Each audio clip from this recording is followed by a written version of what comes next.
Hi, my name is Grayson, and I'm with Communications Across the Curriculum at LSU. In this video, I'm going to talk about words and the different questions that come up when placing text in a visual. The tips I'm going to share are relevant for any major and type of visual and are meant to serve as foundational knowledge for you. The main topics we're going to cover today are font choice, sizing of fonts, and any stylization that you want to add to text to make certain words or phrases stand out. First, we're going to start with the rhetorical triangle, as it's a vital tool to help guide and ground us when starting to make a visual or asking any questions. I go over this in more detail in part 1 of this series. In general, though, a visual is helped by a minimal use of text, but there are some scenarios, like an academic poster, where you do need to include a lot of text. The amount of text, font choice, sizing, and the placement of your text are all dictated by the message you are trying to spread, who your audience is, and who you are as the speaker. The benefits of choosing different types of fonts can change how your audience understands your graphic. Different fonts are used to create a hierarchy and reduce eye fatigue. There are a lot of fonts to choose from, but to make it easy, I've just picked a couple from each category to show you some examples. First category are the sans serif fonts.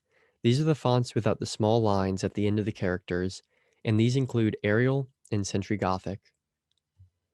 These fonts are good for titles or smaller sentences and tend to make it easier for the viewer to read at different distances, platforms, and scales. Next are the serif fonts, which include Times New Roman, Bookman Old Style, and Courier New. These are easy to read, so they are good for writing essays or longer paragraphs.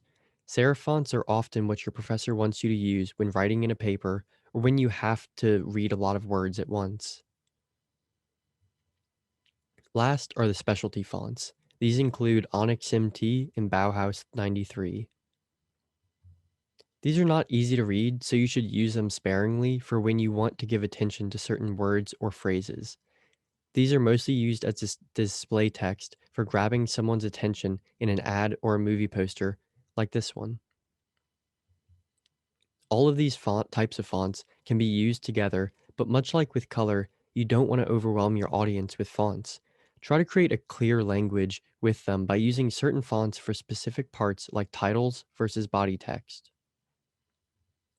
Defining a language with how you stylize your text creates repetition because when you use one type of font for titles or to explain a certain element of your visual, the audience will be able to read the pattern you're making and the visual will become more clear. For example, this visual uses different sizes and colors of text to define the title, the subgroups, and the various objects within the subgroups. If you want more ideas for matching different fonts, searching online for different fonts that go with each other is a great place to start. For now, though, these two websites should help you get started when you want to use multiple fonts. And after looking at the various fonts you have available to you, the next question you should ask yourself is, how big should I be making the text? Sizing is a general concept that holds importance for a lot of your information. The bigger the thing on your graphic is, the more likely it'll get noticed first.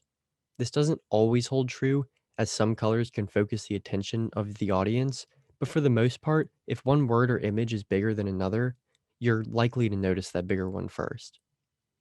This strategy can be useful when creating a hierarchy between different sections of your visual. Another form of making some words be noticed before others is to bold, italicize, or underline the word or phrase. You can use this in a way to make words pop or give an intonation to your message. You can also give meaning to a specific stylization, like underlining to denote a tile or bold to denote the main ideas of your graphic. Be careful though, because in some disciplines, italicized terms indicate specific things, so be sure to keep within your discipline structure. I hope this video helps to clear up any confusion you have about text in visuals, but if you still have questions or need assistance, then you can go to cxc.lsu.edu to make an appointment with one of our visual communication mentors. We have multiple locations across LSU, so check out the website for the other resources we have. If equipment is what you need, though, such as microphones or cameras, then you can come and check that out as well.